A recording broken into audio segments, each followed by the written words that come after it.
जब war start हुआ तब नेचुरल गैस के प्राइसेस थे कुछ 260-270 पर इंडिया में। वही प्राइसेस राइज होकर कुछ 320 तक पहुंच गए और अब करेक्ट होकर वापस 270-280 के बीच में चल रहे हैं। सो नेचुरल गैस के प्राइसेस इंक्रीज क्यों नहीं हो रहे हैं, जहां on the other hand crude oil is climbing up और एनर्जी की इतनी ज्यादा शॉर्टेज है। LPG, LNG across the board हर चीज की शॉर्टेज है। तो आज हम इस चीज को डिकोड करते हैं कि यूएस के नेचुरल गैस के प्राइसेस क्यों नहीं राइज कर रहे हैं।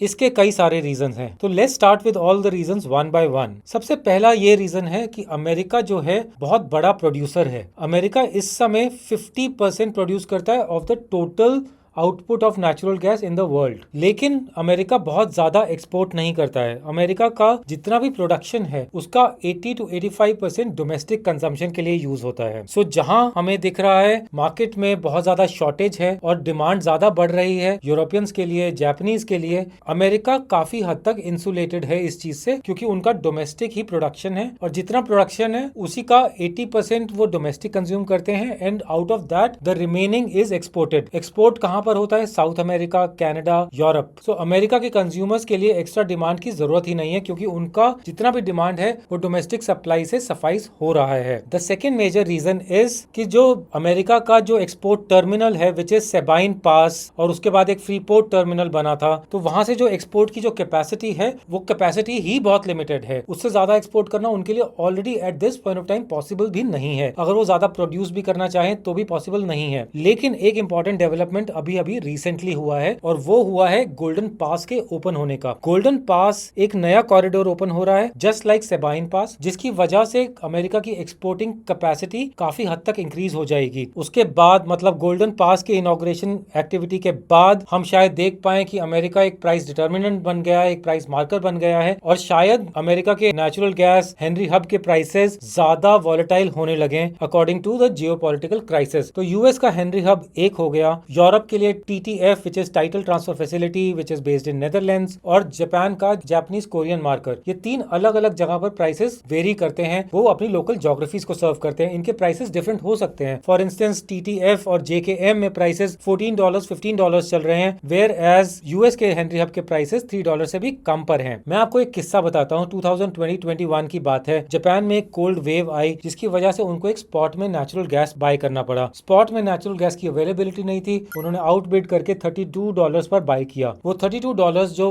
JKM का प्राइस था वो कभी भी TTF में भी रिफ्लेक्ट नहीं किया और कभी भी यूएस हेनरी हब में भी रिफ्लेक्ट नहीं किया, लेकिन वो भी एक एक्चुअल ट्रेडेड प्राइस है। तो आप ये समझ लो कि जापान का ट्रेडेड प्राइस यूएस के ट्रेडेड प्राइस से बहुत ज्यादा वेरी कर सकता है। और वहीं से स्टार्ट होता है हमारा रीजन नंबर 3 कि जहां crude oil is a fungible commodity, मतलब any crisis anywhere affects the price everywhere, natural gas is geographically determined. Natural gas का प्राइस ज्योग्राफिकली डिटरमिन किया जाता है। अमेरिका का प्राइस हेनरी हब में डिटरमिन होता है, जापान का JKM में, और यूरोप का नेदरलैंड्स में TTF फैसिलिटी में। तो जहां क्रूड ऑयल एक वर्ल्ड वाइड कमोडिटी है, नेचुरल गैस अभी भी ज्योग्राफिकली डिटरमिन करी जाती है। तो जहां पर हम यूएस का नेचुरल गैस ट्रैक कर रहे हैं MCX पर, जिसको हम ट्रेड करते हैं, तो हमें उधर का लोकल प्रोडक्शन, लोकल स्टोरेज और सबसे बड़ा फैक्टर है लोकल वेदर, वो ट्रैक करना होगा। उसी के हिसाब से ही प्राइसेस की वॉलेटिलिटी होगी, डिमांड और सप्लाई वहीं के ही ट्रैक करने होंगे। यहाँ से स्टार्ट होता है हमारा रीजन नंबर 4। जो स्ट्रेट ऑफ हॉर्मस का जो डिस्ट्रप्शन है वो LNG पर ज्यादा है। LNG का जो सप्लाई है वो कटार से ज्यादा होता है और उसके लिए यूएस का कोई रोल नहीं है। तो जब यूएस का कोई रोल नहीं है तो अमेरिका के हेनरी हब के नेचुरल गैस के प्राइसेस में भी कोई इंपैक्ट नहीं आ रहा है। So that becomes very very clear कि यूएस की ना तो वहां से कोई डिमांड है और ना ही यूएस की वहां से कोई सप्लाई है, जिसकी वजह से कोई भी प्राइस में इंपैक्ट करने वाला कोई फैक्टर ही नहीं है। इनफैक्ट एक बहुत ही स्ट्रेंज चीज हुई है मार्च में, जब EIA एनर्जी इंफॉर्मेशन एडमिनिस्ट्रेशन ने during the middle of the war एक अपडेट निकाला, एक आउटलुक निकाला for natural gas prices downgrade करने का। उनका जो टारगेटेड प्राइस था, जो प्रोजेक्टेड प्राइस था, उसको उन्होंने 13% रिड्यूस करके 3.76 पर कर दिया during the war, during the middle of the war in the month of March. तो आप ये मानकर चल सकते हो कि नेचुरल गैस के प्राइसेस कितने ज्यादा लोकली डिटर्मिन्ड है और कितने ज्यादा अनअफेक्टेड और इंसुलेटेड है वॉर से। फिफ्थ फैक्टर आ जाता है डोमेस्टिक स्टोरेज। जैसे हमें वहां की प्रोडक्शन ट्रैक करनी है, स्टोरेज, वेदर, सब कुछ ट्रैक करना है, तो एक बार उधर का स्टोरेज भी समझ लेते हैं अमेरिका का। इस समय अगर आप फेब और मार्च का स्टोरेज साइकिल समझो तो फेब और मार्च के साइकिल में generally natural gas bottom out करती है स्टोरेज के लिए, और वहां से फिर उसके बाद इंजेक्शंस इंक्रीज होते हैं और डिपॉजिट्स इंक्रीज होते रहते हैं till the months of September October to prepare America for the winters. तो एज ऑफ नाउ ऑल्सो कुछ 1800-1900 billion cubic feet already available है स्टोरेज में। जब स्टोरेज इतनी ज्यादा अवेलेबल है तो किसी के पास कोई पैनिक बाइंग करने का रीजन नहीं है, तो इसलिए भी कोई इमीडिएट डिमांड नहीं है, जिसकी वजह से कोई प्राइस में वॉलेटिलिटी नहीं हो रही है। अब ये रीजन नंबर 6 जो है वो मेरा सबसे बड़ा फेवरेट है। जब क्रूड ऑयल के प्राइसेस राइज होते हैं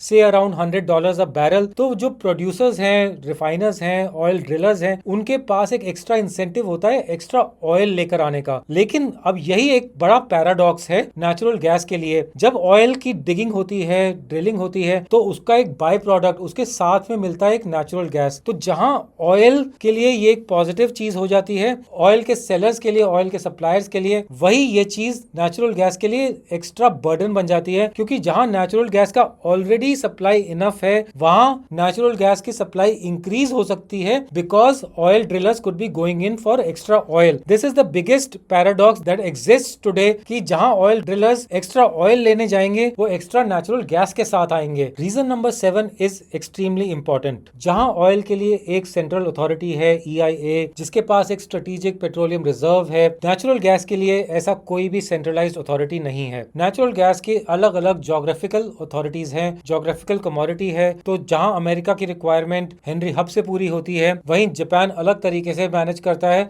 और यूरोप अलग तरीके से। तो जब तक कोई सेंट्रलाइज्ड अथॉरिटी नहीं है, जब तक कोई सेंट्रल रिजर्व नहीं है, कोई स्ट्रेटेजिक रिजर्व नहीं है, तब तक भी कोई प्राइसेस में कोई सेंट्रलाइज्ड कमांड नहीं होता है। Unlike oil, natural gas is not a fungible commodity, जिसकी वजह से भी प्राइसेस इतने ज्यादा वॉलेटाइल नहीं है। Last but not the least, reason number 8 is कि जब हम नेचुरल गैस के प्राइसेस को ट्रैक कर रहे हैं, अमेरिका के इकोनॉमी को ट्रैक कर रहे हैं, उनकी प्रोडक्शन स्टोरेज को ट्रैक कर रहे हैं, नेचुरल गैस का सबसे बड़ा एक और फैक्टर आ जाता है, वो है weather. Weather is the biggest joker card in the pack of natural gas. और इस समय जहां मार्च, अप्रैल, मई के महीनों में कोई भी वेदर का नेगेटिव इंपैक्ट जनरली नहीं आता है और प्राइसेस बहुत स्टेबल रहते हैं, until unless something really odd comes into the picture, prices are expected to remain stable। तो ऐसे पॉइंट पर जहां वेदर का भी कोई इंपैक्ट नहीं है, स्टोरेज भी इनफ है, प्राइसेस को इंपैक्ट करने के लिए कोई फैक्टर ही नहीं बन पा रहा है। आई होप विद दिस आपको आज ये चीज क्लियर हो गई होगी कि नेचुरल गैस के प्राइसेस क्यों राइज नहीं कर रहे हैं। Keep learning new things, keep following us on commodities by धन।